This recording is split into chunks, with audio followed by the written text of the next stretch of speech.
Hello students of BCom third year money and financial systems में आज हमारा topic है लिमिटेशंस ऑफ क्रेडिट क्रिएशन, साख निर्माण की सीमाएं।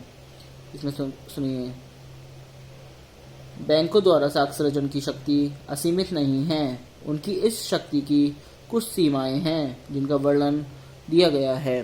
नंबर फर्स्ट है बैंक में मुद्रा की मात्रा। बैंक कितनी मात्रा में साख का निर्माण कर सकते हैं, यह देश में प्रचलित मुद्रा की मात्रा पर निर्भर रहता है। देश में मुद्रा की मात्रा जितनी अधिक होगी उतनी ही उस देश में साख निर्माण की शक्ति अधिक होगी, क्योंकि अधिक मात्रा में मुद्रा प्रचलन में होने से बैंक के निक्षेप में वृद्धि होती है, जिससे बैंक अधिक मात्रा में साख का निर्माण कर सकते हैं। नंबर 2, बैंकिंग सुविधाएं। बैंकों द्वारा साख निर्माण का मूल आधार नकद कोष होते हैं। यदि नकद कोष की मात्रा में वृद्धि होती रहे तो साख तीव्र गति से बढ़ती है। प्रायः उन बैंकों की जमाएं अधिक होती हैं जो ग्राहकों को धनराशि जमा कराने, निकालने, एक स्थान से दूसरे स्थान पर भेजने तथा भुगतान संबंधी सुविधाएं अधिक मात्रा में प्रदान करते हैं। वर्तमान ग्राहक केवल ब्याज की दर के कारण अपनी रकम बैंक में जमा नहीं करना चाहता, वह लेन देन संबंधी सुविधाएं तथा व्यक्तिगत सेवाएं भी चाहता है। अतः बैंकिंग सुविधाएं बैंक की साख निर्माण नीति तथा व्यवस्था को प्रभावित करती हैं। नंबर 3 आता है बैंकिंग आदत।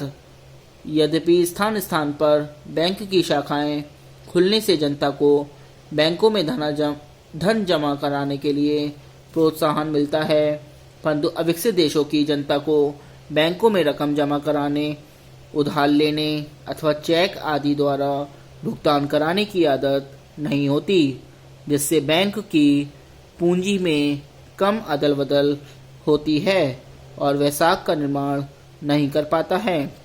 नंबर 4 है व्यापार एवं उद्योग का विकास। बैंकों से अधिक लेन देन व्यापारी एवं औद्योगिक वर्ग करता है। अतः जिन देशों अथवा क्षेत्रों में व्यापार तथा उद्योग प्रगतिशील है, वहाँ बैंकों से धन की बहुत मांग की जाती है, जिसके फलस्वरूप उन्हें अधिक साख निर्माण का अवसर मिलता है। नंबर 5 आता है ब्याज दर। बैंक की साख की मात्रा प्रायः ब्याज की दर पर भी निर्भर करती है। यदि ब्याज की दर ऊंची हो तो साख की मात्रा कम हो जाती है। इसके विपरीत नीची ब्याज दर प्रायः साख की मांग को प्रोत्साहित करती है और साख स्फीति हो जाने का भय रहता है। ब्याज की दर साख नियंत्रण का एक महत्वपूर्ण साधन है। नंबर 6 आता है बैंकों द्वारा रखा जाने वाला नकद कोष का अनुपात। इसमें सुनिए, बैंकों द्वारा साख निर्माण की सीमा इस बात पर भी निर्भर रहती है कि उनके द्वारा रखा जाने वाला नकद कोषों का अनुपात क्या है।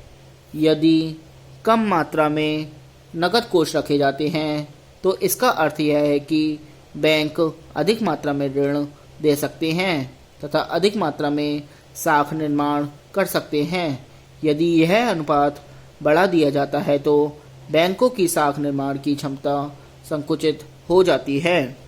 नंबर 7, राजनीतिक स्थिति।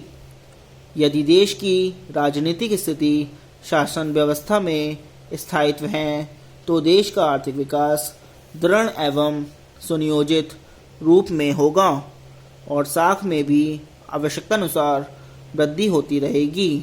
किंतु डामाडोल राजनीतिक व्यवस्था होने पर आर्थिक प्रगति भी धीमी हो जाएगी और साख की कमी या वृद्धि होती रहेगी।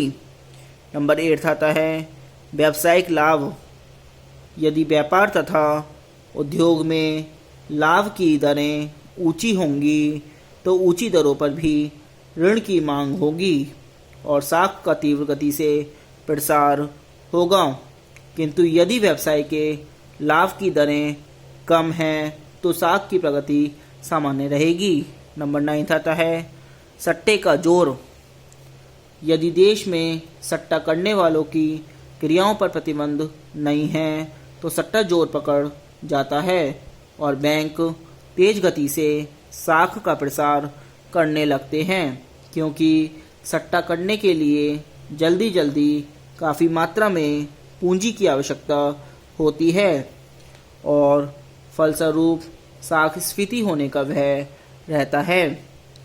निष्कर्ष रूप में कहा जा सकता है कि बैंक साख का निर्माण करते हैं, किंतु उनकी साख निर्माण की क्षमता निरपेक्ष एवं असीमित नहीं है, वरन उसकी कुछ सीमाएं हैं। जब तक बैंकों के पास जमा राशियां उपलब्ध नहीं होती वे साख का निर्माण नहीं कर सकते। यही नहीं, साख निर्माण के लिए यह भी आवश्यक है कि व्यापारी बैंकों से ऋण लेने के लिए तैयार रहें। इस संबंध में प्रोफेसर क्राउथर का मत उल्लेखनीय है। बैंक हवा से ही मुद्रा का निर्माण नहीं करता, वरन संपत्ति के अन्य रूपों को मुद्रा में परिवर्तित कर देता है।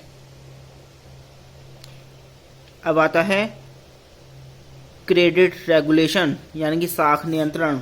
इसमें सुनिए, केंद्रीय बैंक का सबसे महत्वपूर्ण कार्य व्यापारिक बैंकों की साख निर्माण शक्ति को नियंत्रित करना है ताकि देश में मुद्रास्फीति को नियंत्रित किया जा सके।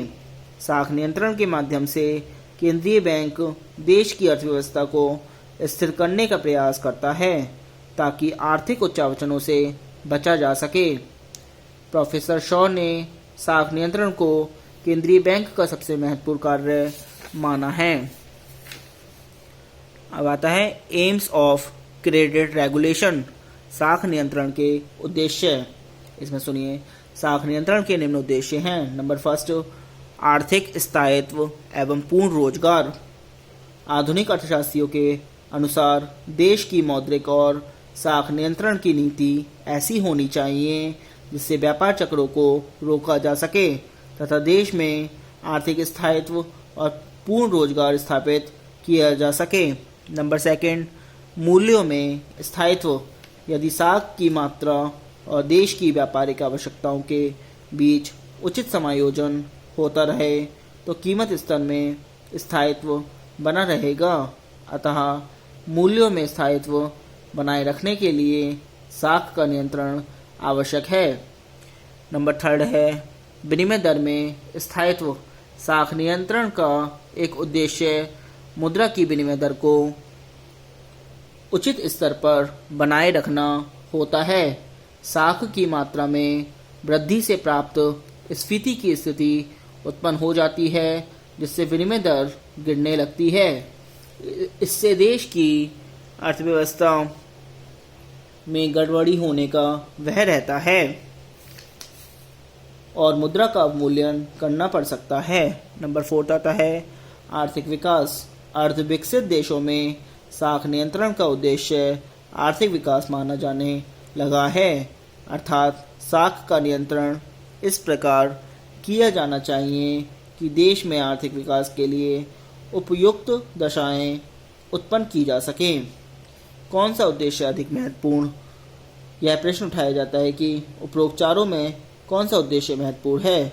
वास्तव में चारों उद्देश्य पारस्परिक रूप से संबंधित हैं एवं इनमें उचित तालमेल की जरूरत है। तथ्य तो यह है कि उपरोक्त उद्देश्यों की प्राप्ति के लिए केवल साख नियंत्रण ही पर्याप्त नहीं है, उसमें राजकोषीय नीति का भी सहयोग आवश्यक है। अब आता है मेथड्स ऑफ क्रेडिट रेगुलेशन, साख नियंत्रण की विधियां। इसमें सुनिए, नंबर ए पॉइंट है क्वालिटेटिव मेथड्स यानी कि संख्यात्मक या परिमाणात्मक विधियां।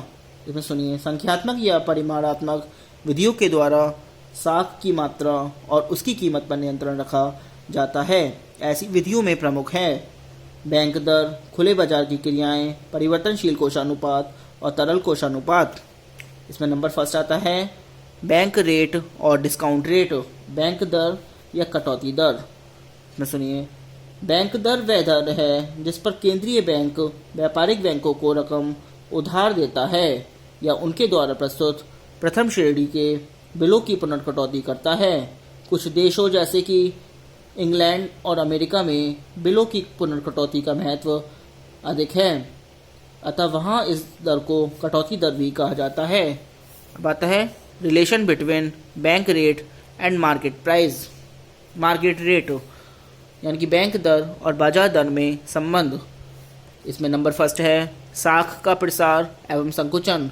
बैंक दर की विशेषता यह है कि इसके घटने या बढ़ने का प्रभाव बाजार की ब्याज दरों पर पड़ता है। व्यापारिक बैंक केंद्रीय बैंक से ऋण लेते हैं, अतः जब बैंक दर में वृद्धि की जाती है तो व्यापारिक बैंकों को महंगा उधार मिलने लगता है। जब बैंकों को महंगा उधार मिलता है तो भी वह अपनी उधार देने की हमें दरें बढ़ा देते हैं। नंबर 2 आता है आंतरिक कीमत स्तर पर प्रभाव। बैंक दर में वृद्धि हो जाने से साख का संकुचन होता है, जिसके फलस्वरूप औद्योगिक एवं व्यापारिक कार्य हतोत्साहित होने लगते हैं और आंतरिक कीमत स्तर गिरने लगता है। नंबर 3 विदेशी पूंजी के आवागमन का प्रभाव। बैंक दर में हुए परिवर्तन का विदेशी पूंजी के आवागमन पर भी प्रभाव पड़ता है। जब बैंक दर में वृद्धि होती है तब उस देश में अधिक ब्याज मिलने के कारण विदेशी बैंकों से तरल पूंजी ऊंची ब्याज दर पर लाभ अर्जित करने की दृष्टि से देश में आयात होने लगती है। नंबर 4 विदेशी विनिमय दरों पर प्रभाव। जब बैंक दर बढ़ा दी जाती है तब अन्य ब्याज दरें भी बढ़ जाती हैं। चूँकि अब देश में विदेशी पूंजी को अधिक ब्याज मिलने लगा है, इसलिए उसका आगमन बढ़ जाता है और इसके परिणाम स्वरूप देश का भुगतान शेष सुधर जाता है व विनिमय दर देश के अनुकूल हो जाती है। आज के लिए इतना ही। Thank you very much.